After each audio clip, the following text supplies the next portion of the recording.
Bien, gracias por conectarse y sean todos bienvenidos a esta sesión a cargo de la Academia de Transformación Digital de Educación Ejecutiva de UTEC.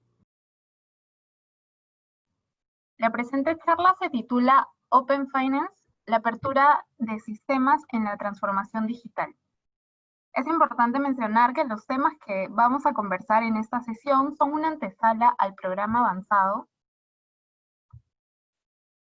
en estrategia de transformación digital. Gracias a esta sesión vamos a poder obtener contenido de alto valor, puntos claves y herramientas, los cuales van a ser profundizados y explorados a mayor detalle bajo la certificación del programa. El tema a conversar va a ser desarrollado por Ángel Valenzuela, Consultant, Banking and Payments en Continuum. Comentarles un poco la agenda del día de hoy. El tema, como ya lo comentamos, es Open Finance, la apertura de sistemas en la transformación digital, y va a ser desarrollado por Ángel Valenzuela. Luego de la conversación pasaremos a las menciones comerciales sobre el programa a cargo de nuestra asesora comercial, y finalmente les agradecemos respondan la encuesta de satisfacción que les vamos a compartir mediante el chat a través de un link, o también van a poder visualizar en sus pantallas un código QR el cual van a poder escanear. Bien, antes de iniciar con esta sesión les comento que durante el desarrollo de este webinar cualquier consulta o duda que surja la pueden escribir a través de la opción de preguntas y respuestas, y al finalizar la charla vamos a proceder a responderlas. Como última indicación, les solicitamos que mantengamos cámaras y micrófonos desactivados para tener una buena conexión durante toda la charla. Ahora sí, iniciamos esta sesión a cargo de Ángel Valenzuela. Hola Ángel, ¿qué tal? Buenas tardes. Hola, buenas tardes. ¿Cómo están todos? Déjame preparar un poco acá las pantallas para poder ver. ¿Pueden ver mi presentación? Lo estamos viendo, todo bien. Ok, nice. Entonces partimos. Como bien decía, en la presentación hablaban un poco de Open Finance, que es otro nombre también que uno le puede dar al Open Banking, que muchas veces el Open Banking queda muy amarrado a los bancos, por eso también hablar de Open Finance es una alternativa a considerar a la hora de poder, de una otra forma, hablar de este concepto. Entonces, hoy día voy a utilizar el de Open Banking, porque la presentación lo dice así, pero en rigor son lo mismo, ¿ya? En la agenda para hoy es que primero vamos a revisar qué es el Open Banking, para setear un poco el concepto y que desde esa base podamos seguir desarrollándolo. Vamos a revisar cómo algunos países ya han partido y qué hicieron para partir, y cómo el Open Banking puede apoyar también al desarrollo de una nueva experiencia cliente, que si bien es cierto, hoy en día es fundamental a la hora de desarrollar nuevos productos, pero cómo el Open Banking viene a cambiar un poco esto, no quitándolo de la palestra, sino que fortaleciendo que la experiencia cliente sigue siendo aún más importante con un Open Banking desarrollado.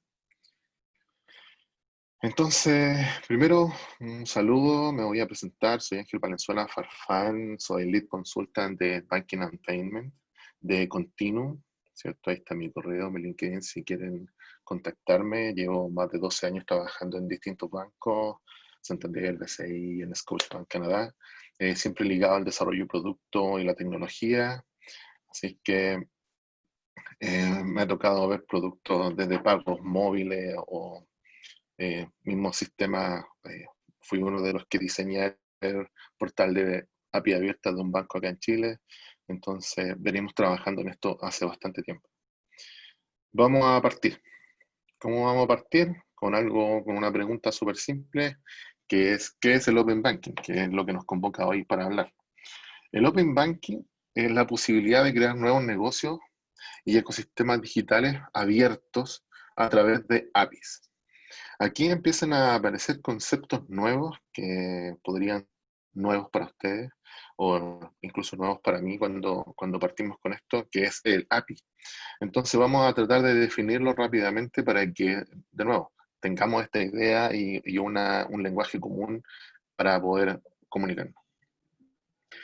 Una API es un conjunto de definiciones que nos permiten interactuar entre software. Como dice bien el acrónimo, es una interfaz de programación de aplicaciones. Entonces, nos permite traer datos de un lado a otro, mover de un lado a otro las distintas necesidades de mi software, ya sea de que tengo que recoger data o que tengo que enviar data, que tengo que actualizar un dato, que tengo que borrar un dato, ¿cierto? Esto me lo permite a través de un estándar, de un protocolo estándar.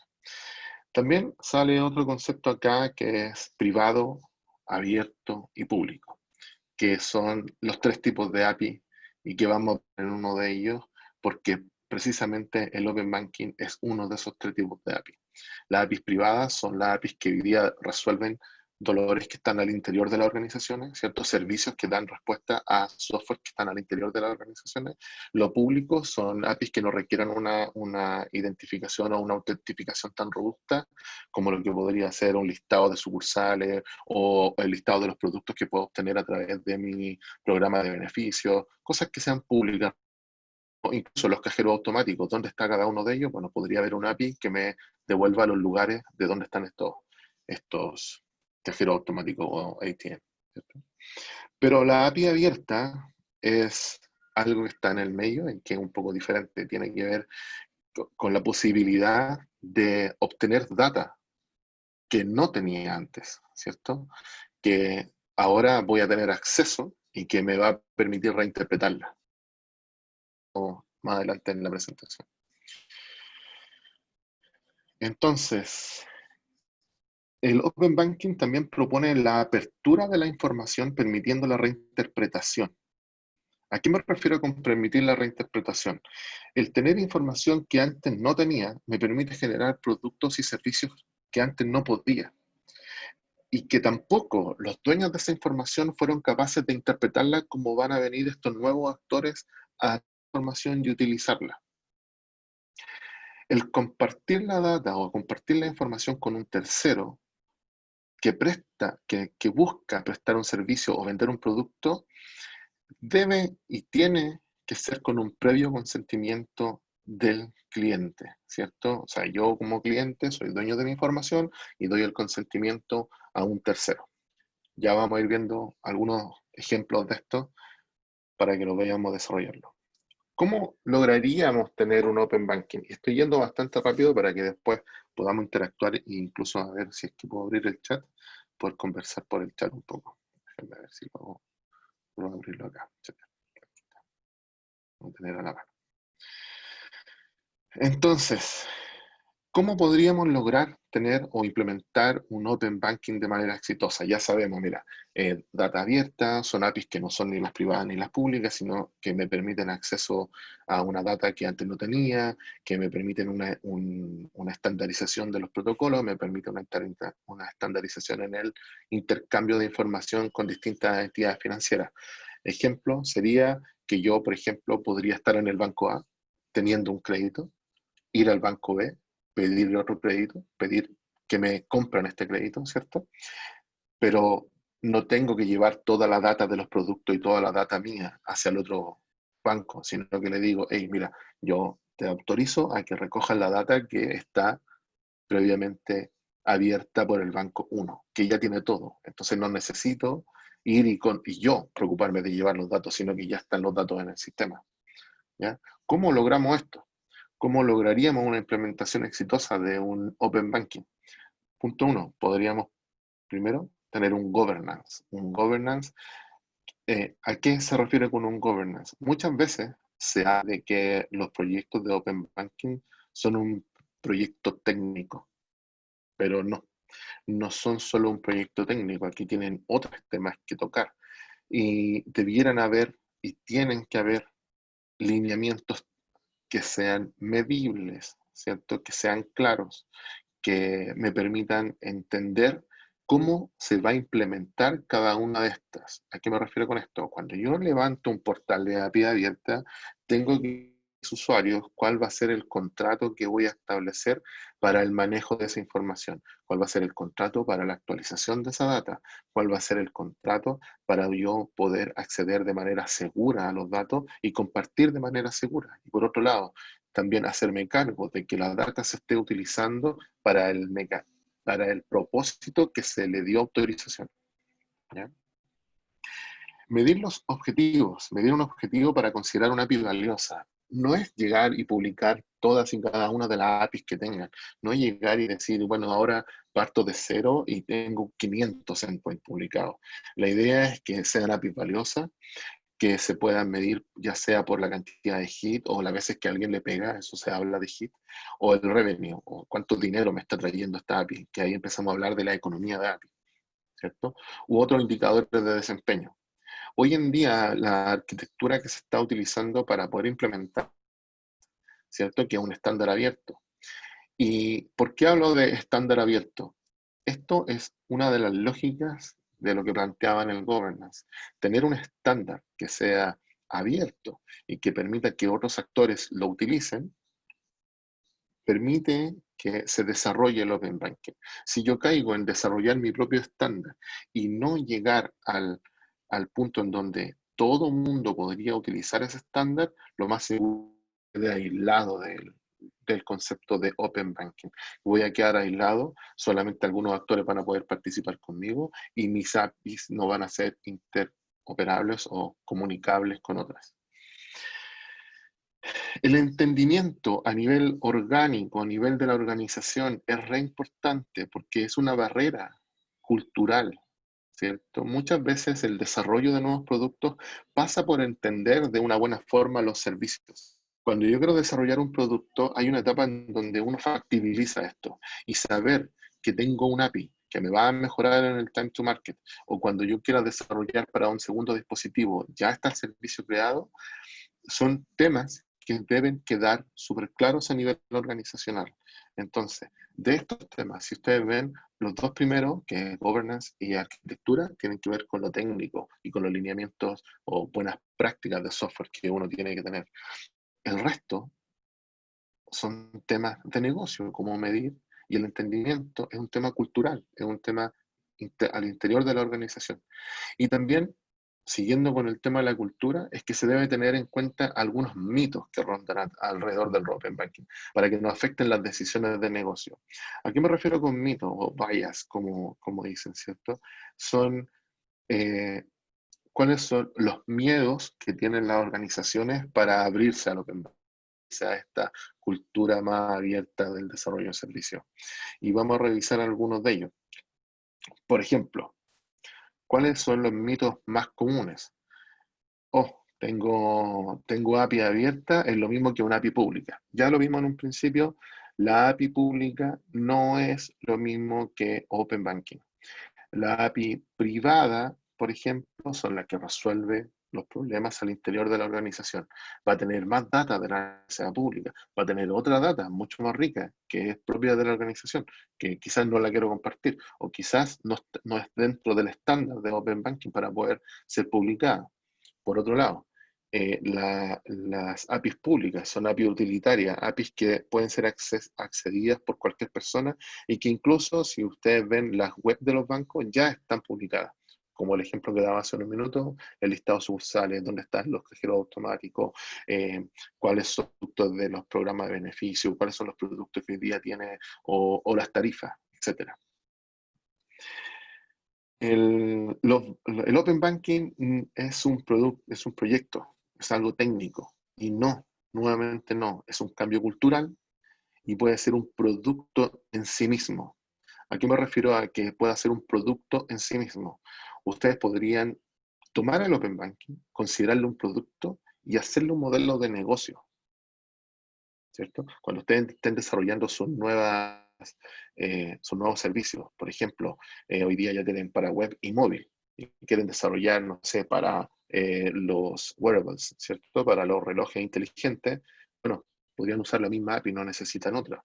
¿Y por qué para este servicio? Ustedes evalúan un modelo de negocio, no lo hacen porque sí, hay un modelo de negocio detrás. Lo mismo con el desarrollo de producto API o como API.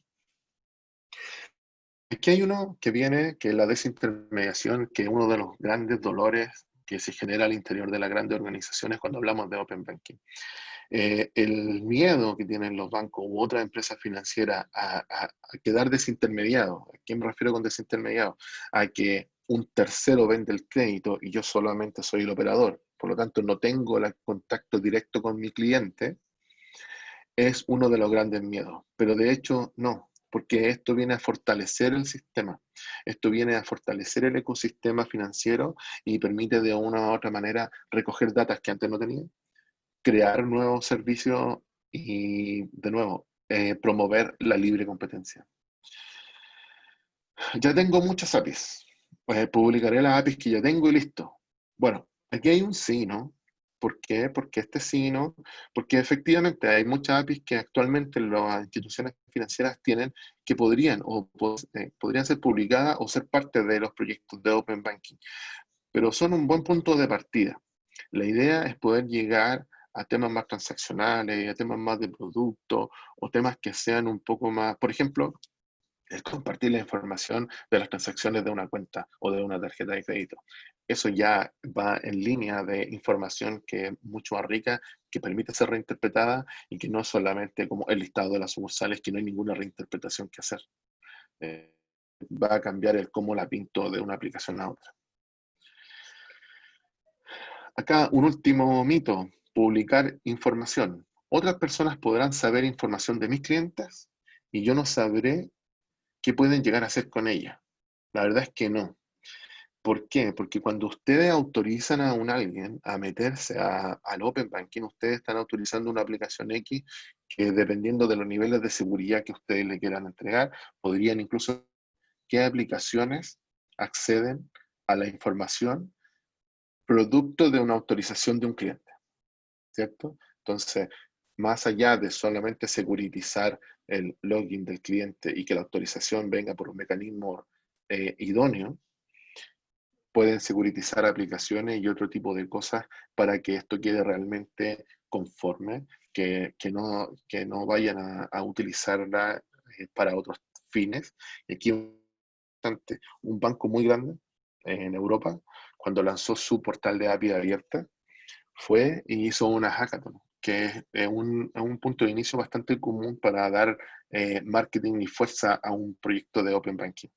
Eh, Ellos liberaron data de prueba, obviamente, y una de las aplicaciones que ganó ese hackathon correspondía a cómo organizaban comercios en función de las compras en efectivo.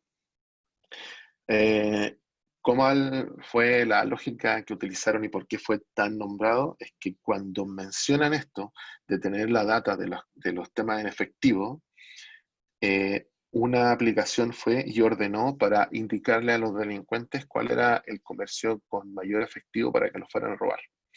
Entonces uno dice, wow, publicar información puede ser complejo.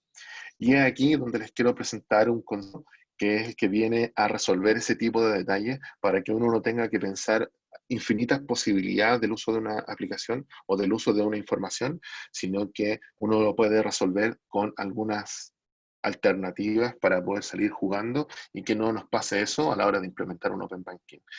Este concepto es eh, las sandbox, ¿cierto? O la cajita de arena. Vamos a seguir avanzando. La sandbox es un concepto porque viene a resolver esa problemática que vimos recién, de que yo publiqué una información, pero no sé en qué se va a utilizar. Entonces, esta caja de arena es un modo en que se virtualizan las APIs, van a simular una respuesta funcional, ¿cierto? ¿A qué me refiero con respuesta funcional? Funcionan tal como si fueran productivas, ¿cierto? Son idénticas a las respuestas que van a recibir en producción. Entonces, no solo simulan una respuesta positiva, sino que también simularían un error. Y además funcionan, o sea, replican un escenario funcional completo. ¿A qué me refiero con eso? Si yo voy a hacer por ejemplo, en mi Open Banking, las transacciones o las transferencias de una cuenta a otra, tengo que ser capaz de simular el proceso completo de transferencia.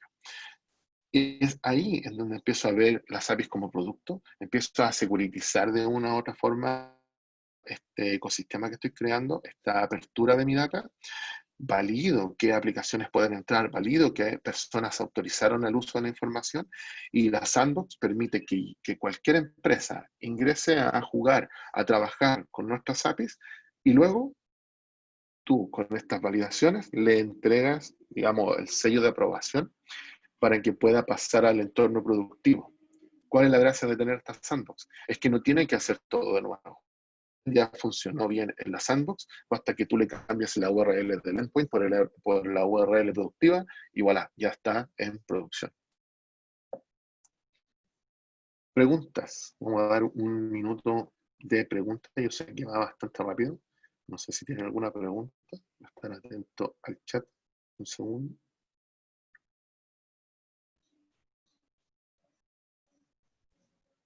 Todavía no hay ninguna pregunta. Ah, bueno, acaba de llegar una. No. Aquí ya llega una. A ver. ¿Qué pasa? ¿Qué país en la TAM está más avanzado en el Open Banking? Tengo dos respuestas para eso. Una es que la puedo dar al tiro y otra es que esperemos como 4 slides porque vamos a llegar allá. Así que dame un segundo, Nicolás, y vamos a llegar ahí. Entonces, ¿qué hago? ¿Sigo o me devuelvo? Y sigamos mejor para poder responderle la pregunta, Nicolás. Mira, acá viene esa respuesta.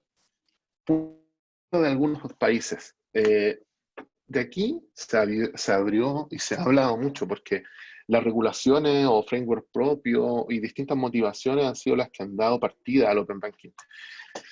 Y vamos a revisar algunas de ellas porque son bastantes, la verdad. Por ejemplo, Australia, Hong Kong, Japón, Nueva Zelanda, Argentina, Brasil, Canadá, Colombia, Estados Unidos, México y Perú ya están de una u otra forma en el radar del Open Banking. Ya se está hablando, se está conversando y tienen distintas motivaciones. Este listado lo vamos a organizar y vamos a llegar a un punto en donde vamos a organizar esta información.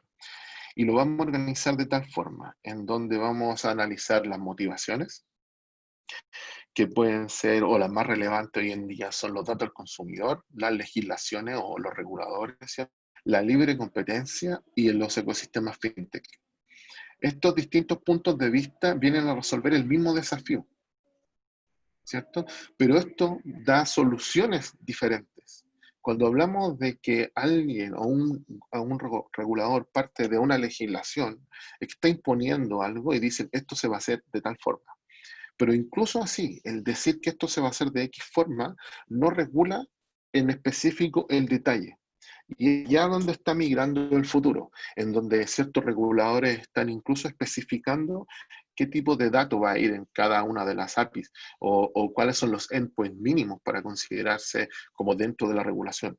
Y esto también regula la forma de autenticarse y la forma en que cada banco va a poder de una u otra manera identificar que un cliente autorizó para compartir la información de uno a otro o de un actor tercero a otro. ¿Ya?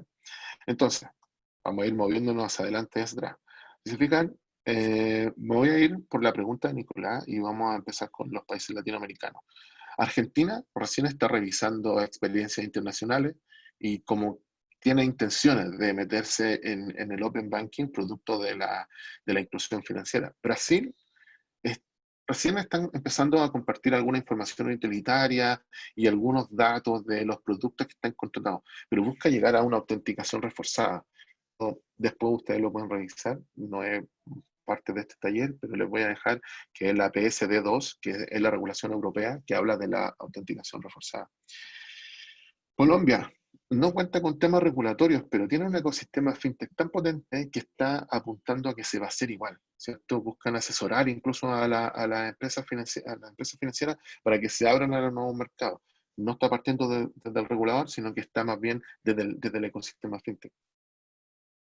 Si vemos acá, Perú recién está empezando a analizar algo, se estima que va a llegar sin regulación, pero los sectores fintech o los third party providers van a ser los que empujan esto. Y se habla de que en Perú va a emerger de todas formas. Y aquí la respuesta para Nicolás. El país latinoamericano más avanzado en esto es México, que tiene leyes propias del Open Banking y además tiene un apoyo al ecosistema. Entonces, tiene una doble instancia de apoyo al Open Banking. De hecho, incluso ellos sacan una ley de portabilidad financiera, fueron de los primeros en Latinoamérica. Todo esto para interconectar y propiciar la libre competencia, ¿cierto?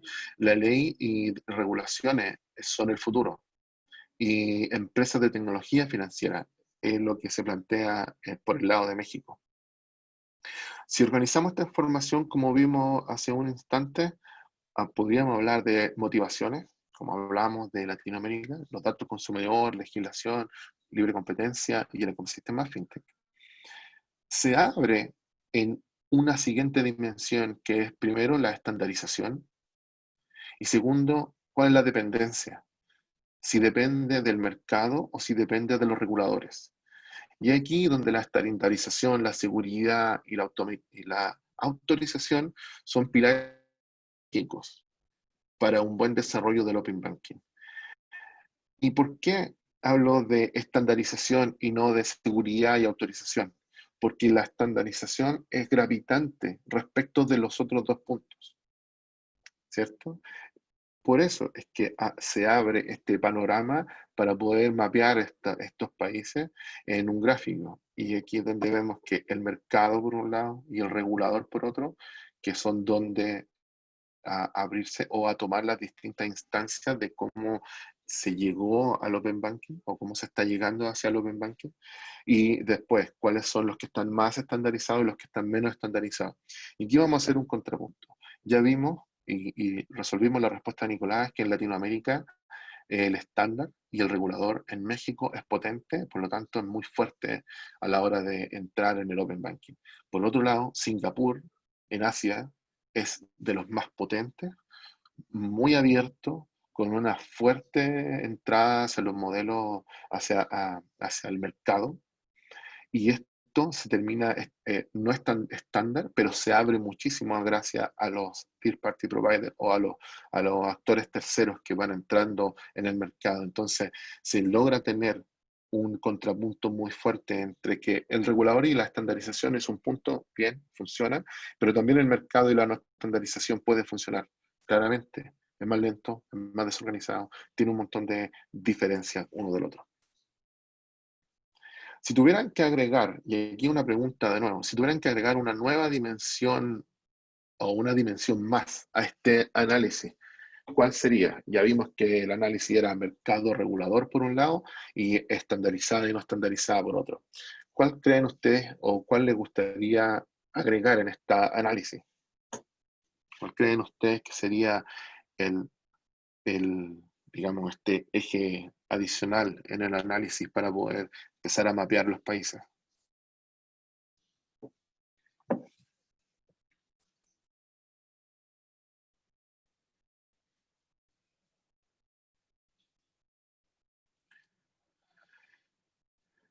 Voy a ir a una de las respuestas o la que más se conoce hoy día como parte de las respuestas para hacer esta tercera análisis. Hay varios más. Mira, los usuarios pueden ser uno y justamente tiene que ver con los usuarios la respuesta del por qué en la tercera dimensión de este análisis. Porque lo que se busca hacer es contar con un ecosistema basado en la confianza. ¿Y la confianza de quién? De todos los actores. ¿Por qué hablamos de confianza? Porque yo como usuario quiero asegurarme de que la información que yo autoricé intercambiar o cambiar de un proveedor a otro se utilice para los fines que yo autoricé y no para otro fin. Entonces, si empiezo a detectar que muchas empresas piden, por ejemplo, el correo y la dirección para después mandarme un montón de marketing, un montón de, de, no sé, publicidad y cosas de ese estilo, la verdad es que no voy a querer seguir autorizando. Porque yo autoricé para el fin de que me evaluaran en un crédito, por ejemplo. Pero se empieza a utilizar para otras cosas, decae mi nivel de confianza. Pero si realmente se ocupa para lo que se dijo y queda de manera segura, bueno, es un buen modelo. ¿Fijan? De nuevo, los bancos o las instituciones financieras deben implementar de manera segura No es llegar y compartir información de un lado a otro, sino que también ellos tienen que protegerse de que sus APIs estén seguras, de que sus servicios sean los correctos, que la información se transmita de una manera o con ciertos tiempos de respuesta óptimos, y que este TPP, ¿cierto? El Third Party Provider, que lo han nombrado varias veces, que tiene que ver con los actores terceros que consumen y reinterpretan esta información, como hablábamos al principio, se metan y ellos también obtengan los consentimientos de manera correcta. Ejemplo, y aquí les vamos a dar un ejemplo. Hoy día muchas personas utilizamos Google o Gmail, ¿cierto? Facebook u otras aplicaciones.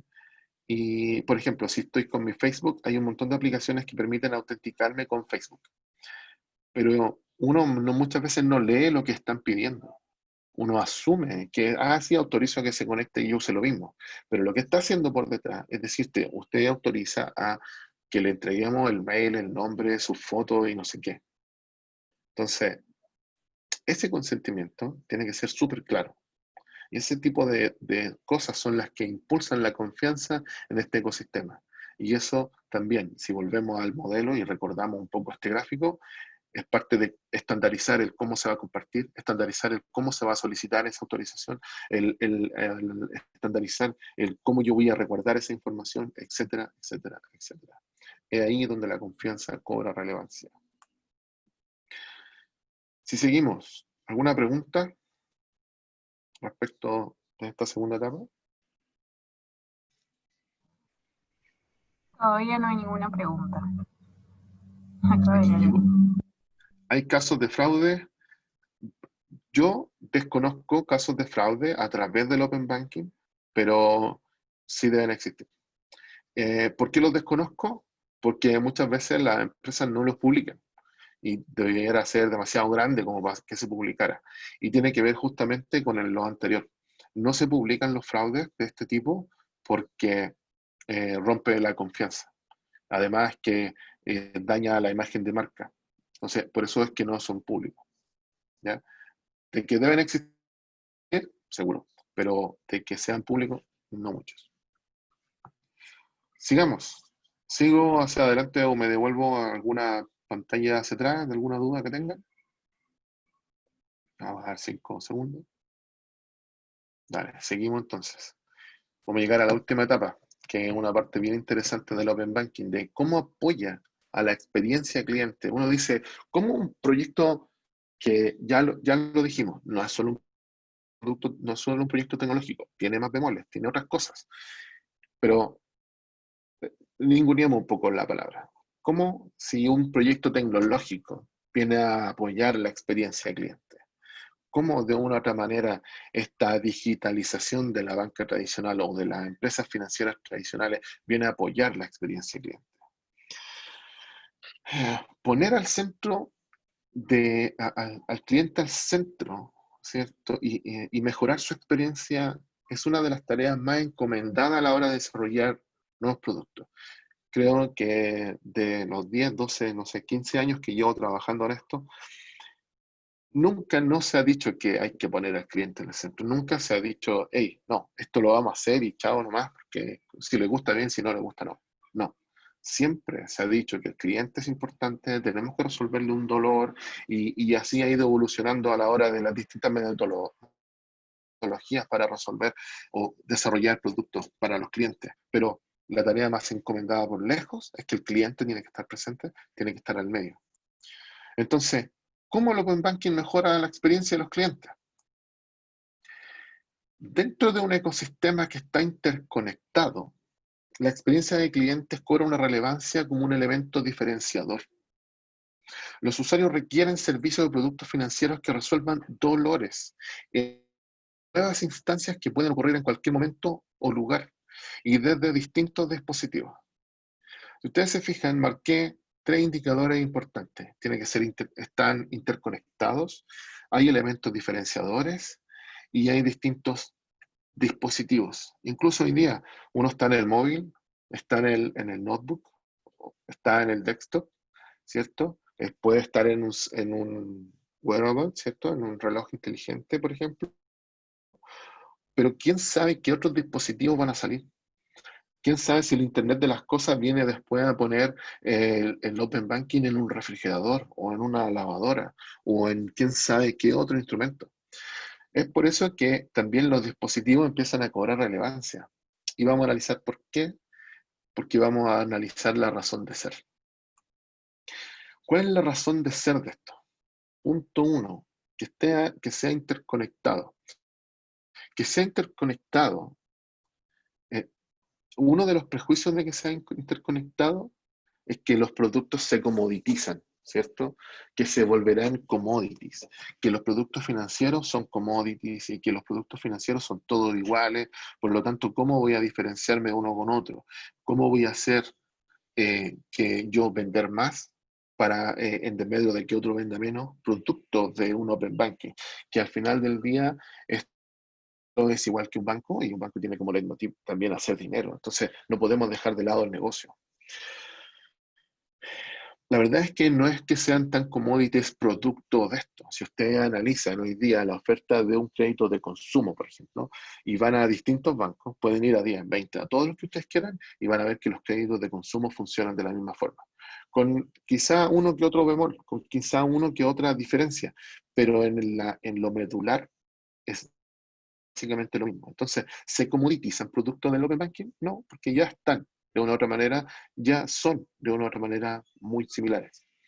Entonces, de la mano de los conceptos como la portabilidad financiera o la inclusión financiera, se generan nuevos productos, producto de la reinterpretación de la data, ¿cierto? Eh, Más adelante vamos a ver alguna oportunidad y unos ejemplos, pero el que a mí más me gusta para este proceso es que, de nuevo, México, que lo nombramos hace un minuto como uno de los principales actores en el Open Banking en Latinoamérica. Ellos tienen una ley de portabilidad financiera bastante potente que le ha permitido mejorar las condiciones generales de los consumidores entre entre el cambio de un producto que tengo en el banco A hacia el producto del banco B. ¿Qué pasaría si nosotros tuviéramos esto además montado en Open Banking, en donde los dos bancos están obligados a tener la data y que sea solamente loguearme con uno, es decir, le autorizo a este otro banco a que tenga la data y ya, no tengo que hacer ni un papeleo adicional para poder moverme de un banco a otro? O, por ejemplo, tomar la data de un cliente y organizarle las finanzas. O decirle, mira, tienes tanto saldo en tu cuenta, deberías invertir. Ese tipo de cosas son las que emergen con la reinterpretación de la data. Otro elemento interesante a esto es que se consideran cuáles son los elementos diferenciadores. ¿Cómo me voy a diferenciar de mi competencia? Si ahora todos tienen acceso a la data que me permite evaluar a mis clientes. Oh, mira, otro tema interesante, evaluar a mis clientes. Hoy día los modelos de scoring son basados en data que han recogido por año los bancos, data que es propia del banco hoy día. Y aquí viene otro concepto que quizás podríamos tocar a futuro en otro webinar, que tiene que ver con la propiedad de los datos, ¿cierto? Y cómo este Open Banking viene a tocar un poco la identidad digital de los usuarios. Por ahora vamos a centrarnos en esto y sería, hey, ¿cómo yo evalúo a mi cliente si voy a tener mi evaluación, pero ahora el banco B tiene otra evaluación, pero además tiene mi data? Entonces podría mejorar sus modelos con mi data. Ojo, mira, está loco, pero de nuevo, ¿cómo me diferencio? Si ya todos tienen la misma data, es ahí donde la experiencia cliente, de nuevo, como decía, cobra relevancia a la hora de ser tocada por el Open Banking. ¿Cuánto afecta el time to market? Aquí un tema bien importante. Hoy día el desarrollo de un producto puede tomar entre 6 meses y 2 años. Pero si ya tengo servicios montados, ya tengo servicios funcionales, que la data se conoce y que la puedo reinterpretar, quizá un desarrollador es capaz de hacer un producto nuevo en 3 meses. ¿Y por qué no en una semana? Quizás no va tan acabado, pero ¿por qué no? Entonces, un diferenciador sería los modelos de atención digital, por ejemplo, o cómo los modelos, incluso ahora en pandemia, cómo los modelos se empiezan a generar nuevamente o a emerger nuevos modelos que hoy día, que antes de esto no teníamos. Los modelos de atención digital, siempre se ha hablado de tratar de mover un producto y hacerlo 100% digital. Autorizar a los clientes a que tomen un crédito sin ir a la salo sin firmar ningún papel. Pero resulta que eso funciona porque tienen un mandato firmado hace 3 años. Y ese mandato es el que les permite operar de manera digital, pero tuvieron que firmar. ¿Cómo yo voy a resolver el problema de tener que ir a la sucursal y atenderme con un ejecutivo que me genera confianza si no puedo ir porque está bloqueado por pandemia?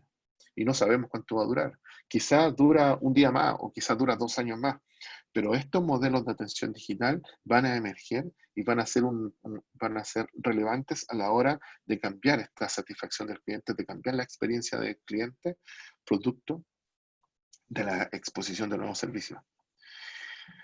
Y lo que mencionaba hace un minuto, dispositivos nuevos. Hoy día ya no va a ser solamente el oferente del servicio quien decida por cuál o qué mecanismo voy a ofrecer los servicios. Por ejemplo, un banco suele tener la aplicación móvil y una página web, por ejemplo. Pero ahora van a haber otros actores que quizás van a tomar esa data y la van a querer poner en un iPad, con una aplicación propia de iPad y nada más, o en un desktop. Nadie crea servicios para desktop hoy día. Yo no he visto empresas creando una aplicación que se conecta, por ejemplo, en tu Google Chrome, con una extensión.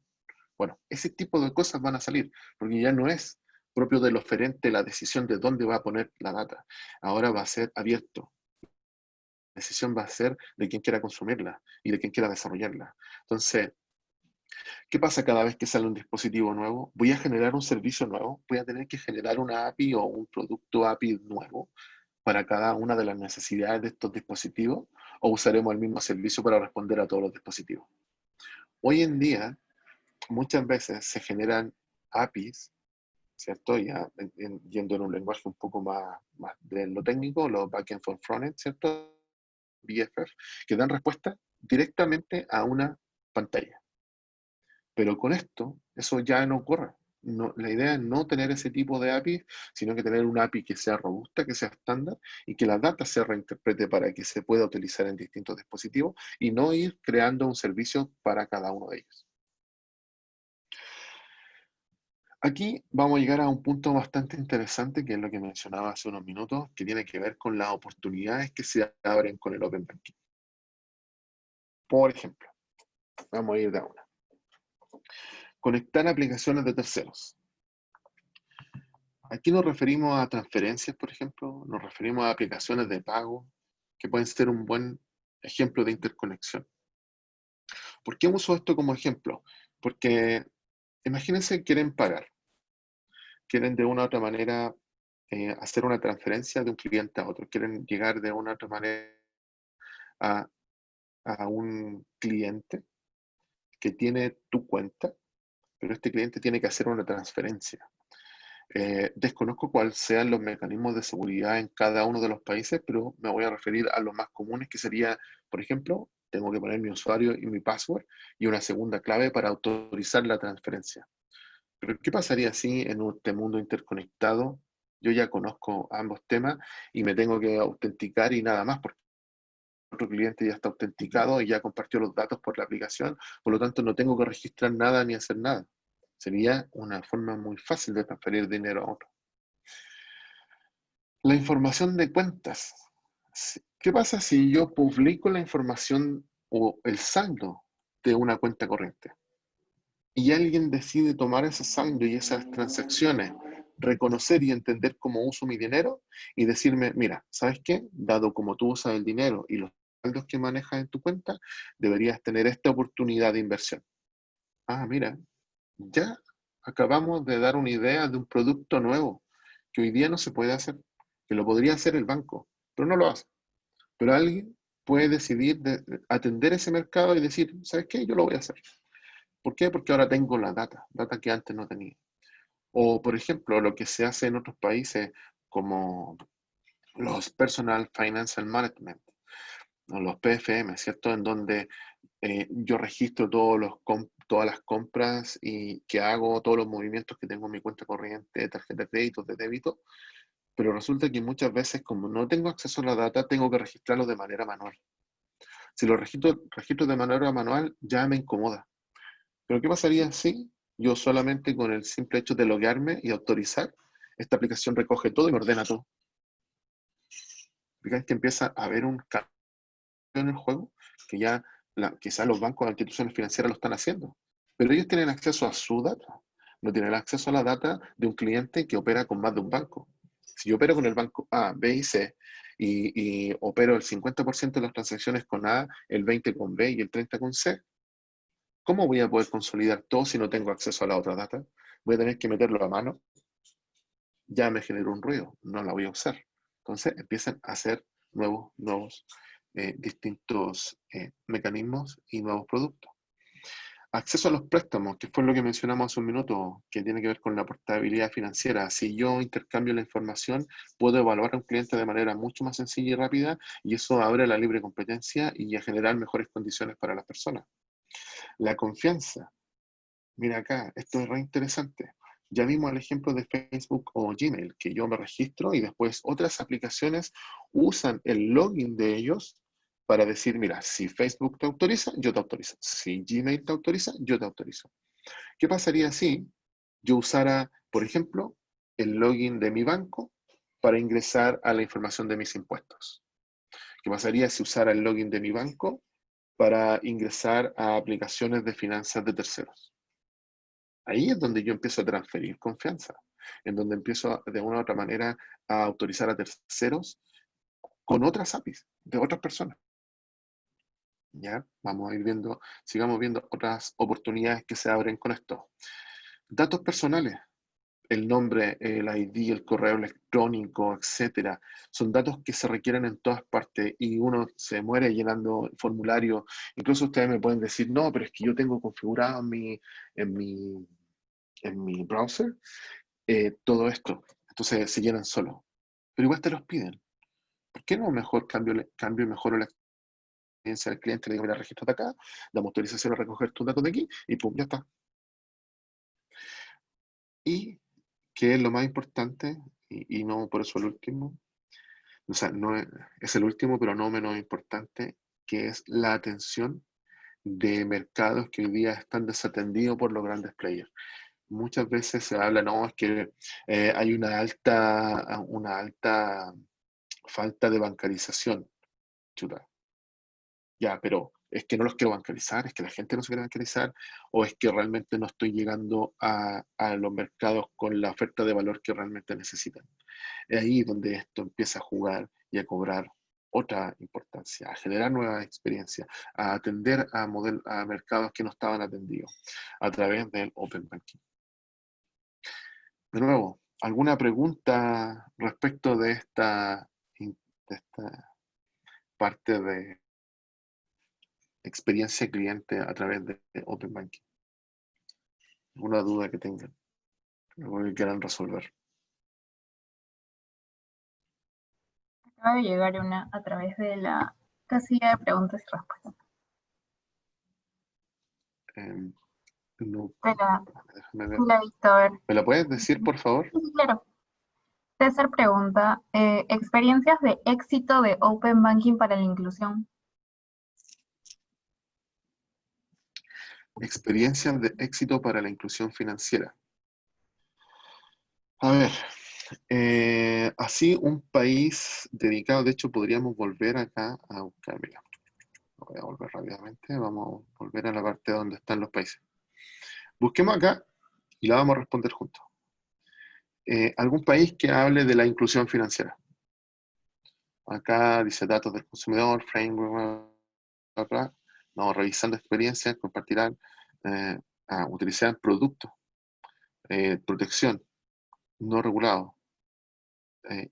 Si te fijas, no hay nadie que hable de la inclusión financiera. De hecho, si hablamos de acá, de las motivaciones, se habla de otro tipo de motivaciones.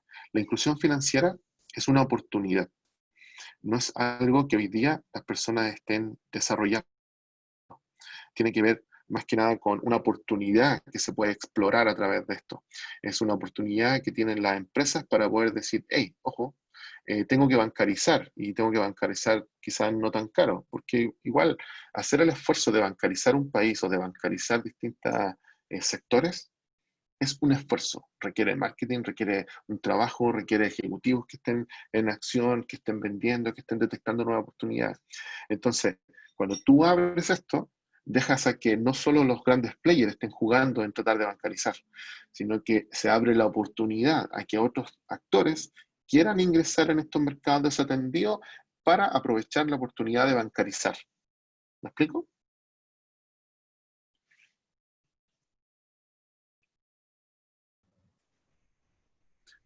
¿Alguna otra pregunta? Por el momento, acabo de llegar uno.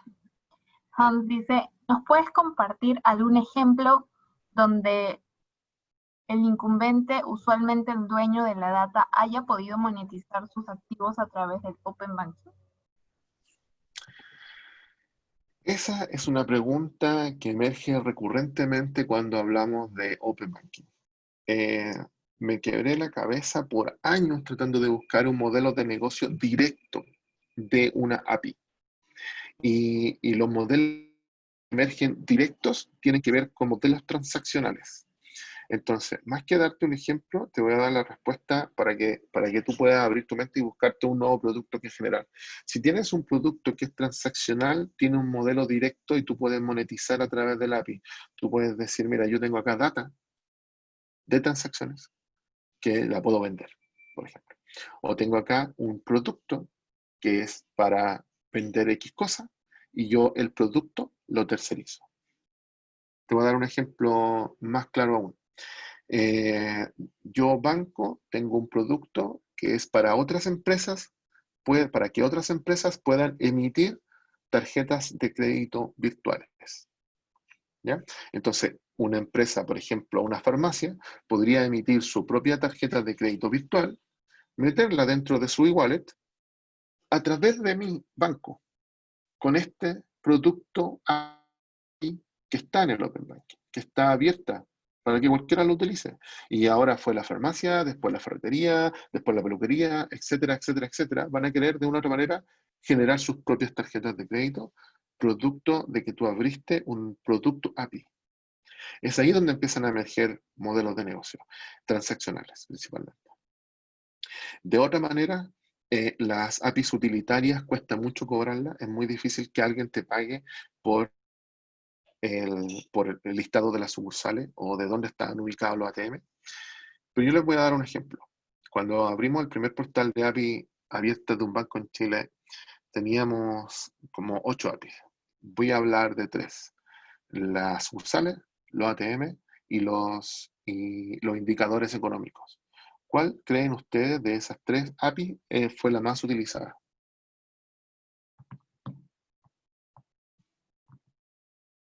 Son 3 APIs utilitarias que no podíamos cobrar.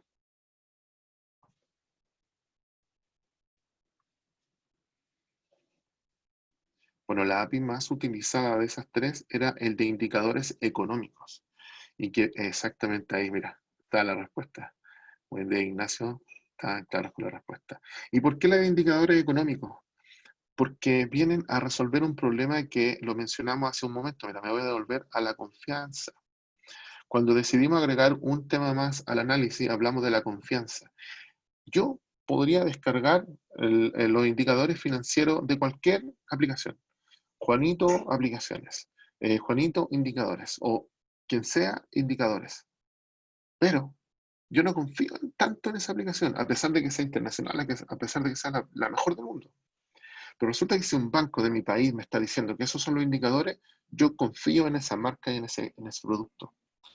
Es por eso que la de indicadores económicos vino a resolver un montón de problemas de gente que tenía que hacer cálculos producto de los indicadores económicos, el dólar, la UEF, no sé, monedas en general, etcétera, etcétera. Pero viene de un banco, viene con confianza. ¿Me explico? Ya vamos a ver para acá. ¿Alguna pregunta? ¿Alguna otra pregunta? Hay una más de William. A ver. Dice, ¿cómo impulsar o fomentar la educación financiera como base para la inclusión financiera y consecuentemente aperturas de nuevas oportunidades de negocio y aplicación del Open Banking? Ya. Aquí podríamos filosofar montones respecto de la educación financiera. Yo tengo una mirada bastante fuerte respecto de eso, pero me voy a centrar en tu pregunta. Para mí, la educación financiera corre por un carril paralelo. ¿Y en qué ayudaría o cómo yo utilizaría el concepto de Open Banking para apoyar la inclusión financiera? Tiene que ver con el uso de las sandbox. ¿Se acuerdan que dejamos seteado un concepto que era la sandbox? Vamos a volver para que lo vayan viendo. Pueden leer el concepto y tenerlo grabado en la mente. Aquí. Dejamos el concepto de la sandbox. Y aquí vamos a hacer un ¿qué pasaría si? ¿Qué pasaría si yo utilizo la sandbox para generar aplicaciones que funcionen como una real, que me permitan transaccionar como una real, que operen de manera real, pero con data de prueba, sin plata, y a través de eso comienzo a educar a las personas en un entorno de prueba, pero real? Imagínate, yo le paso una aplicación a un niño que funciona como una aplicación real, le paso una tarjeta de crédito virtual que funciona como una real, pero que es de mentira, y lo hago operar, lo hago jugar. Eso es una enseñanza. Así es como podría el Open Banking intervenir en la educación financiera. ¿Alguna otra pregunta? No, por el momento no, pero bueno, vamos pasando mientras esperamos si es que llegan otras preguntas a la parte comercial. Le voy a dar Terminamos entonces. Muchas gracias. un momento el pase a Karen Vilca, que es nuestra asesora comercial y nos va a comentar un poco más sobre el programa. Y luego regresemos, que ha quedado una pregunta pendiente que acaba de llegar. Ok. Hola, buenas tardes con todos. Gracias, Olenka y Ángel. Mi nombre es Karen y soy una de las asesoras comerciales del programa de transformación digital. Quería darles algunos detalles del mismo. Les cuento que el programa, la duración es de 2 meses y medio, son 57 horas lectivas, las cuales se dividen en 54 horas de clase y 3 horas de asesoría. Este programa está iniciando el 2 de octubre y finaliza el 18 de diciembre y las clases son los días viernes y sábados. El precio del programa es de 13.500 soles. Sin embargo, para ustedes, los asistentes al webinar, tenemos un descuento especial de 20%, siendo el precio final 10.800 soles. Este monto se puede dividir en cuotas. En los próximos días, María Isabel y yo, ambas asesoras del programa, nos pondremos en contacto con ustedes para darles mayor información y cualquier duda que tengan nos los pueden hacer llegar también por el chat. Gracias. Gracias, Karen. Bueno, ahí en el chat también hemos compartido algunos links si quieren comunicarse directamente con nuestras asesoras comerciales. Bueno, Ángel, volviendo contigo, llegaron 2 preguntas más y con eso cerramos, ¿te parece? Súper, súper. Listo. A ver, Nicolás dice, ¿sabes cómo ven los bancos a aplicaciones como FinTonic? Entiendo que no utilizan APIs, sino screen scrapping o web Web scrapping. scraping. De cualquier forma, ofrecen una buena experiencia para los usuarios. Sí. Estoy vinculado a los bancos hace muchos años, sé cómo piensan y va a depender de dos cosas grandes. Primero, depende de cómo es la estrategia del banco. ¿Ya? Porque cuando el banco se ve enfrentado a las fintech, que se mueven mucho más rápido que la organización, tienen que tomar una decisión.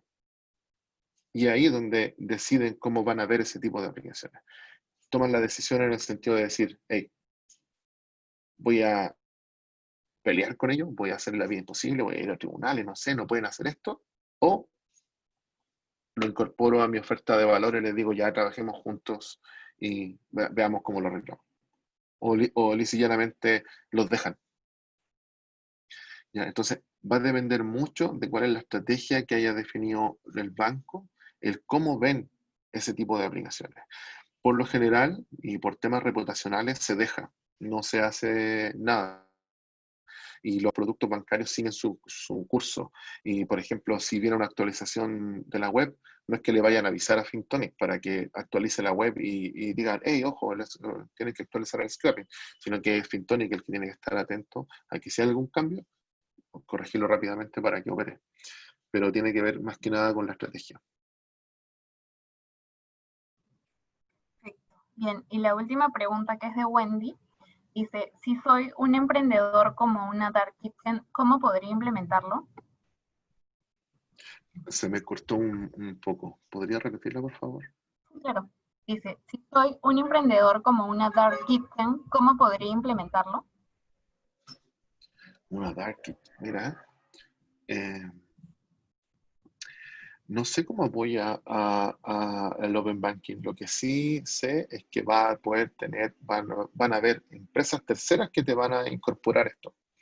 Ejemplo, si tú tienes tu cuenta de empresa y esta empresa tiene que saber su flujo de caja, es mucho más sencillo a que tú le digas, hey, toma, te autorizo, recoge la data, ordéname mi empresa, como lo que hace hoy día CFO remoto, por ejemplo, que va a recoger la data y se transforma en tu CFO siendo virtual, y de esa forma incorpora a tu empresa.